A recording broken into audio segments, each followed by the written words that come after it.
Greetings, Ranger fans. Jake here for a deeper look at episode 30 of Power Rangers Dino Fury. Serious business. But first, a rapid run-through. Let's kick off the counter. It's morphin' time.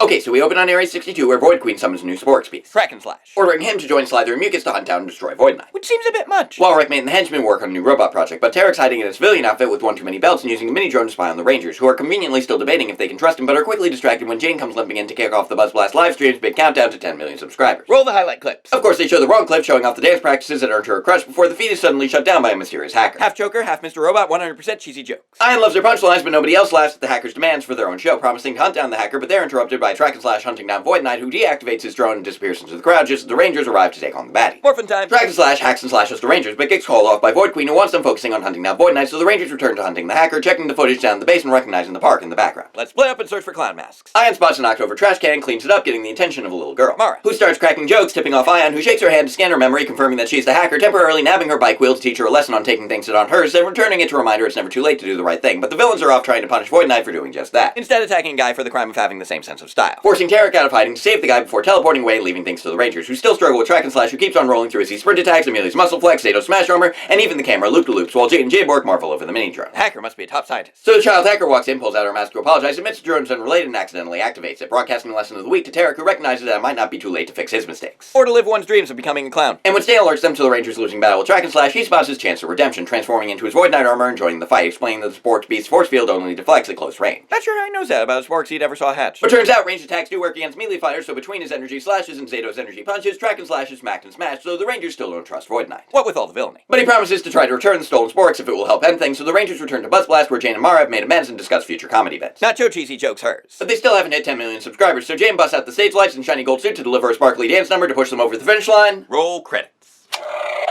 And that's the end of the episode. Now, let's take a deeper look. After the intensity of the last few episodes, we very much appear to be having a bit of a breather here, slowly continuing Void Knight's path to redemption without there being any especially major new developments, suggesting that this may have been one of those 22 episodes written for the expanded season order, much like I suspect Numero Uno and the Festival were. And yes, I know that the Festival featured the return of Wreckmate and the introduction of the Dino Fury cycle, but considering that the cycle has only appeared once since then, and Wreckmate could very easily have been reintroduced during Tiny Trouble, much like his Sentai counterpart Kajilius was reintroduced during the Ryusoldier source footage for that episode, The Unrivaled Fists, I suspect that some scenes may have been shuffled around during the writing process. And yes, I do have a running list in my head of episodes that I think may or may not have been part of that second episode order. In case you haven't guessed, I'm always fascinated by the chance to break all this sort of stuff down. But one of the reasons that I bring this up is that these episodes not only tend to have a minimal impact on the status quo, but also appear to be the ones that have been the least fully developed, likely due to having less actual development time than those that are core to the main story. Note that this is not to say that these episodes are by any means bad, only that they appear to have slightly thinner stories or slightly clearer flaws in the execution of those stories.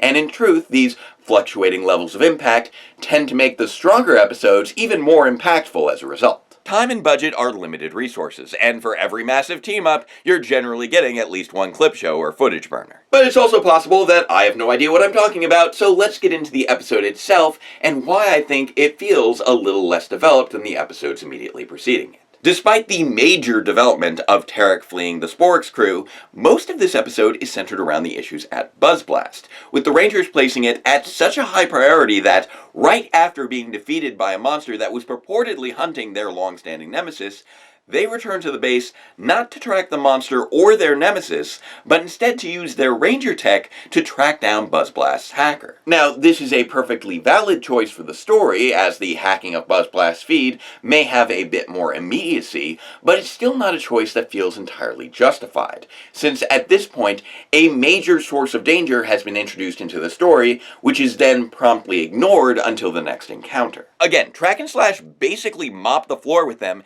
and they just do not talk about this for 4 straight minutes until they morph again at the end of the second act. Contrast this with how they usually respond to a defeat. Squashblight had them warning the populace, Doomsnake had them scrambling for new Zord, Junkalo had them checking the city pollution scanners, whatever those are, Oculo admittedly was repeatedly wiped from their memories, but Wreckmate had them researching ranger weapons and Bitscream had them laying a poorly conceived trap. Even though some of these responses may not have been the best thought out, there has always been some response where the Rangers either prepare for the next rematch or directly seek out their escaped adversary. And those examples were just across the course of this season. Which is why the absence of such a response to Track and Slash feels weird.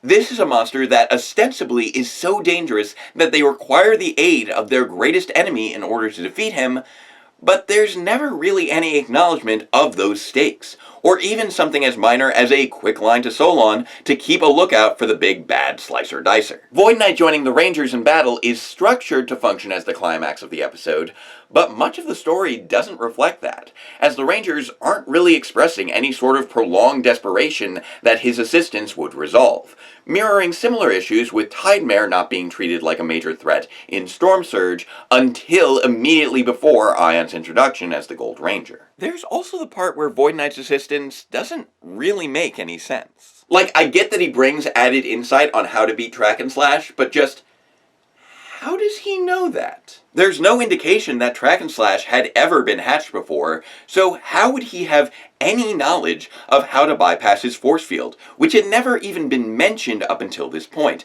is never clearly conveyed visually, and doesn't actually seem to prevent him from still delivering short-range attacks to weaken the monster for the final strikes. Now, Void Queen, on the other hand, does have a potential reason for knowing exactly who Track and Slash is and what his abilities are from the moment he's hatched, as her powers are directly derived from the Sporix, implying some level of deeper connection that enhances her ability to control them, adding a little extra layer of creep factor to an already brutal villain. Not really sure why Slither and Wreckmate side with her, though. Tarek really should have done a better job when programming his subordinates. So again, there's just a number of things that don't quite come together with this plotline, much like Tarek's civilian outfit, which, dude, what is with the belts, the arm guards, and aren't you trying to blend in here? Like, even the guy who coincidentally had the same hat, shirt, and I think somehow smell, still thought that the one studded strap across his chest was plenty, so what are you even doing? Just leave the extra belts wherever you left your military vest jacket thing. Anyway, enough with the fashion police. Jane's sparkly gold outfit with the hat more than made up for it. In fact, Jane is probably one of the stronger aspects of this episode, provided you can set aside the silliness of her dancing on her hands, or the question of why she would want to film that dance practice being performed by her oddly less talented twin sister from New Zealand. This episode just further solidifies her as the absolute heart of Buzzblast, powering through injury and embarrassment for the sake of her company, struggling to maintain a brave face throughout it all, so that when she finally accomplishes her goal of 10 million subscribers, it feels like a genuine moment of catharsis. Even more so than the moment where Void Knight finally fights alongside the Rangers. Made all the more satisfying by how much that closing number demonstrates that her actress, Kira Josephson, appears to be a genuinely talented dancer. Unfortunately, neither Jane nor Tarek appear to be the actual main character of focus here, as the main story is seemingly centered around Ion, the one who ultimately introduces the lesson of the day about it never being too late to make things right, claiming credit for finding the young hacker and convincing her to change her ways. Now, while I do feel that his interactions with Mara do work, with him using his Ravkonian abilities to confirm her identity, and then effectively swaying her through a combination of displaying civic responsibility, establishing rapport, conveying empathy, and playing with the idea of consequences before ultimately placing his trust in her to do the right thing, his behavior up until that point, well, just, dude, what is your malfunction? Ion's obsession with jokes and inability to read the room has been well established at this point through his behavior in Crossed Wires and the festival, with his over-explained pun in Crossed Wires feeling particularly out of place right after Mucus had just nabbed 2 Sporix, notably the only time the bad guys score any post-battle Sporix during the second half of the first season. But here it's taken to a whole nother level, as other characters need to repeatedly insist that he take the crisis seriously, while he keeps acting as though the only reason they don't find the situation funny is that they don't understand the jokes, and not, you know, the whole sabotage and blackmail thing. And it's definitely not just some alien culture clash issue, because Zato has no problem recognizing the urgency of the problem. Now, it is true that Ion does get over this eventually, but the only way that we learn that is through him conveying the lesson of the week to Mara, without there being any moment of him realizing it for himself, which would work if the implication was that you don't need to act serious to take things seriously, but even that is undermined by him repeatedly having to be told why the hack matters. And this speaks to the underlying problem of the entire episode, as the main Ranger conflict is framed as a lower priority than the civilian story that our Central Ranger repeatedly treats as inconsequential, thus undermining both plots in the process. Note that I am by no means saying that low-stakes breather episodes are inherently bad. And in fact, there are a lot of good ideas here. The Rangers do need a moment to process Void Knight's apparently sudden change of heart, and the notion of Tarek learning the lesson of the day through his surveillance, picking up Mara conveying what she learned from Ion, conveys a theme of selfless actions having positive effects that ripple outward, which could have balanced nicely with a theme of selfish actions having negative effects that ripple outwards if only the script had a few more minor adjustments. Just a moment where Ion realizes that his attitude is disrespectful, even if he still admits to finding the jokes funny. A moment where the Rangers acknowledge the ongoing threat of track and slash, even if they can't do anything at the time.